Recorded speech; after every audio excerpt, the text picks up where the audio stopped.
Hello student, welcome to Ujjwal law classes. आज मैं आपको जो है भारतीय संविधान का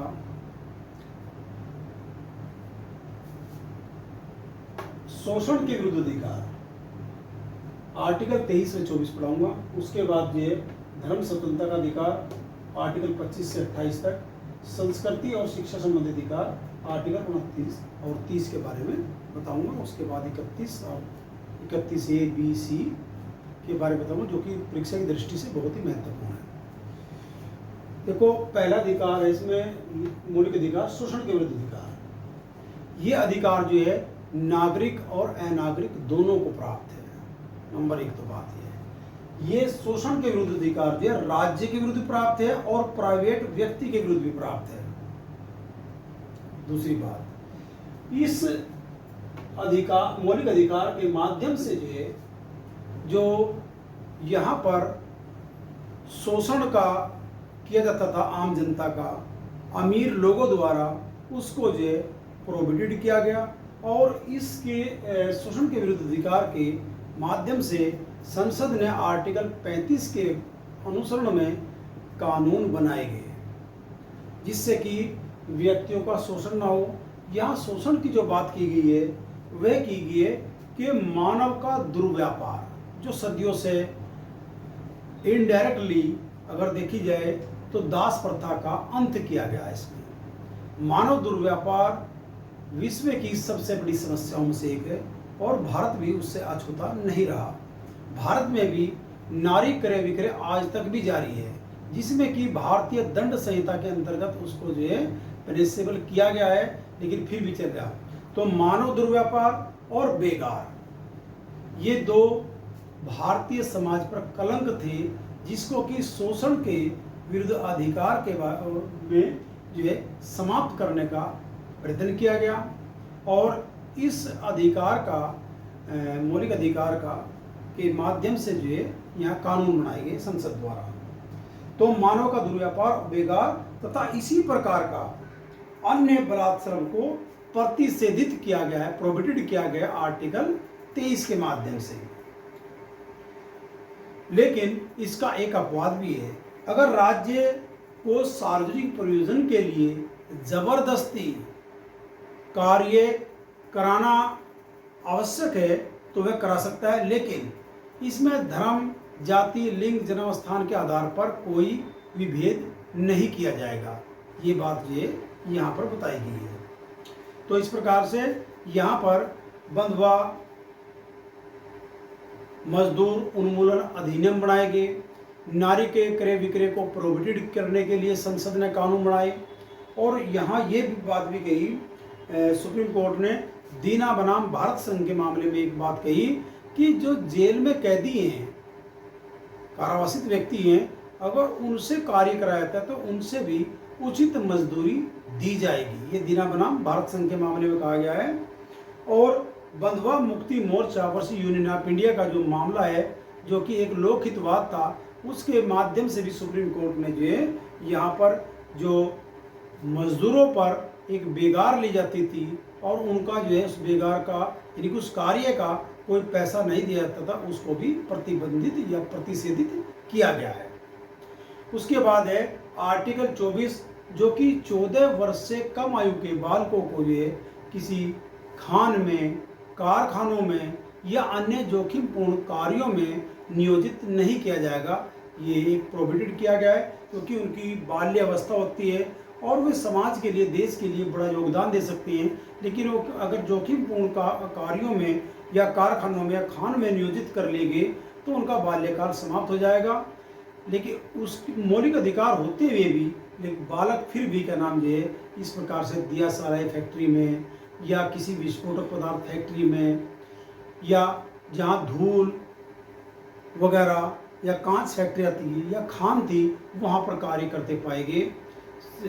तो इसमें जो एक लोकहितवाद आता MC मेहता वर्सेस तमिलनाडु राज्य, जो शिवकाशी दिया सराय फैक्ट्री से संबंधित था। वहाँ छोटे छोटे बालकों को जो 14 वर्ष से कम आयु के बालक थे, उनको जो दिया सराय फैक्ट्री में जो कार्य कर रहे थे, उनके लिए MC मेहता जी ने एक PIL दाखिल की सुप्रीम कोर्ट में, और सुप्रीम कोर्ट ने वहाँ जो है बड़ा आश्चर्य व्यक्त किया कि राज्य अपने कर्तव्यों का निर्वहन नहीं कर रहा, बाल को जो शिक्षा प्राप्त करनी चाहिए वे जो है यहाँ पर जोखिमपूर्ण कारखानों में कार्य कर रहे।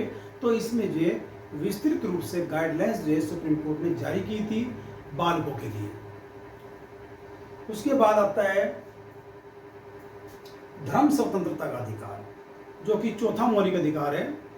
धार्मिक स्वतंत्रता का अधिकार बहुत लाजमी है, क्योंकि भारत में जो है यहाँ पर हिंदू, मुस्लिम, सिख, ईसाई, पारसी, यहूदी और अन्य इस प्रकार से विभाजित लोग रहते हैं। वहाँ पर आपस में जो है इनमें वैर ना हो, वगैरह ना हो, और यानी कि राज्य का अपना कोई धर्म नहीं होता। जो यहाँ पर धर्म के मानने वाले हिंदू, मुस्लिम, सिख, ईसाई, पारसी, यहूदी वगैरह रहते हैं, तो वे अपने धर्म के अनुसार जो है उसका प्रसार करें, प्रचार करें और उसके अनुसार जो है आचरण करें। यहाँ राज्य का कोई इंटरफियर जो है धर्म के मामले में नहीं है। लेकिन आर्टिकल 25 ये कहता है कि इस पर प्रतिबंध भी हैं, ऐसा नहीं एब्सोल्यूट राइट नहीं है।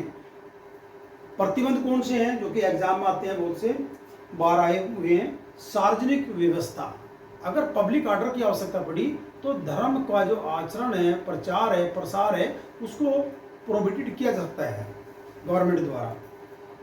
सदाचार है, मॉरलिटी के उसमें जो है प्रतिबंधित किया जा सकता है। और स्वास्थ्य है, जैसा लाउड स्पीकर बजाते हैं लोग से, जिससे आसपास के लोगों में जो है उससे खिन्नता पैदा होती है, शोरगुल ज़्यादा होता है और स्वास्थ्य पर उसका विपरीत प्रभाव पड़ता है।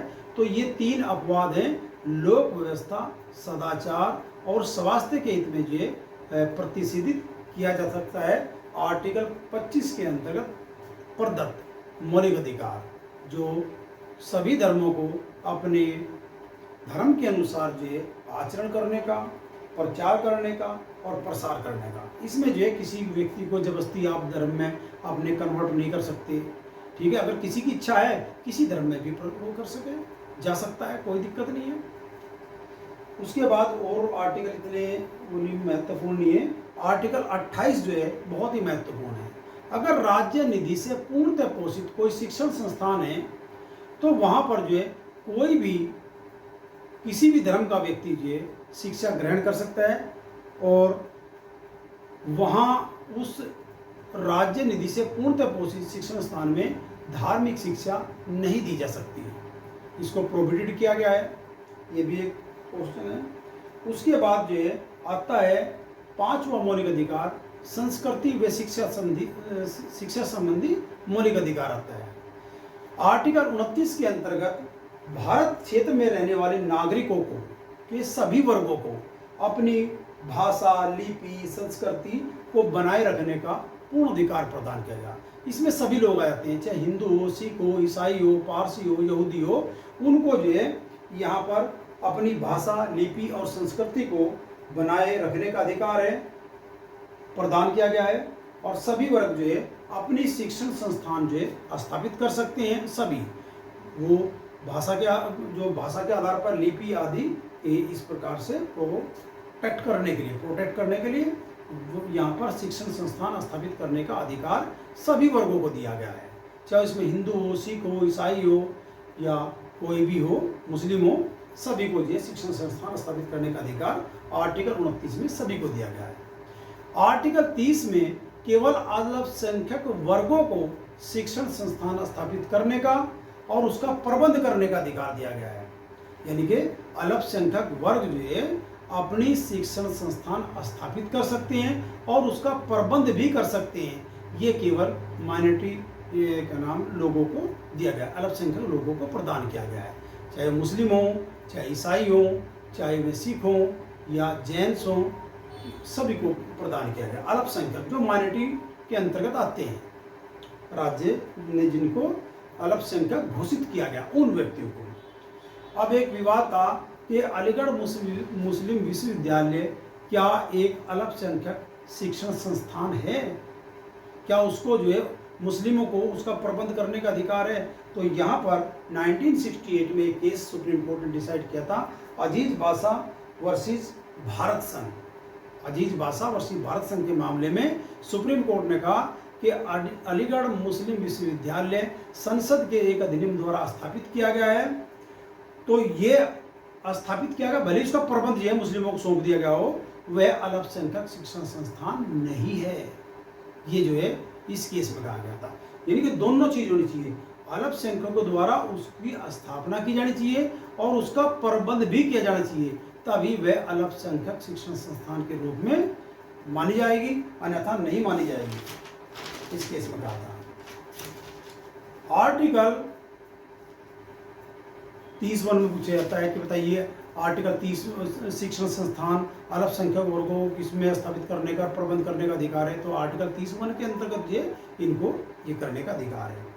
आर्टिकल 31 जो है संपत्ति का मौलिक अधिकार था, जो कि छठा मौलिक अधिकार था, इसको जो है 44वें संविधान संशोधन द्वारा समाप्त कर दिया गया और अब संविधान में जो है केवल 6 मौलिक अधिकार बचे हैं। 7वां अधिकार संवैधानिक उपचारों का अधिकार है, जो कि छठा है वर्तमान में, और इसको जो है संपत्ति के जो मौलिक अधिकार तो इसको जो समाप्त कर दिया गया और इसको जो है आर्टिकल 301 के अंतर्गत 44वें संविधान संशोधन में रख दिया गया और ये एक जो है केवल संवैधानिक अधिकार है, कॉन्स्टिट्यूशनल एक राइट है, बस फंडामेंटल राइट नहीं है।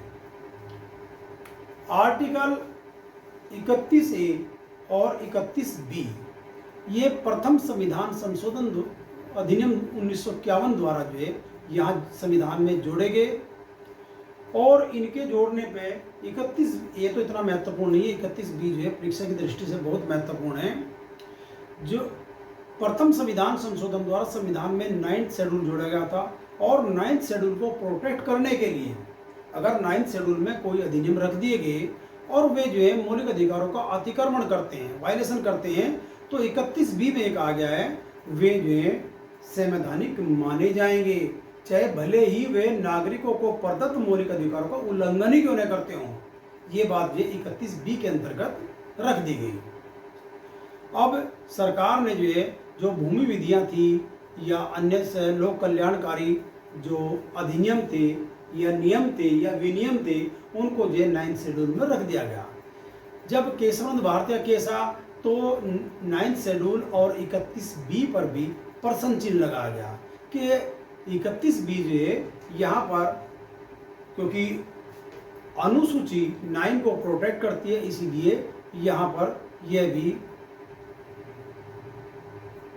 मौलिक अधिकारों को उल्लंघन करती है, इसलिए शून्य मानी जाएगी।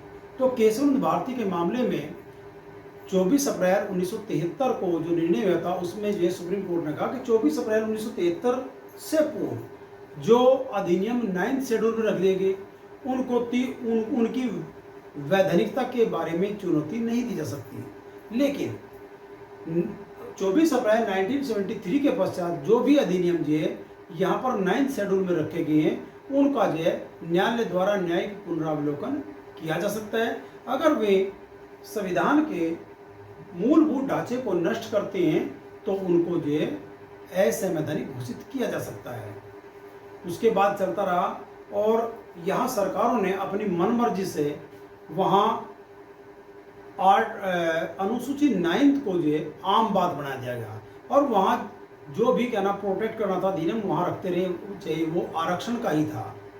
अब आरक्षण के मामले पे IS सेलो वर्सेस तमिलनाडु राज्य का जो केस है वो आया 2007 में।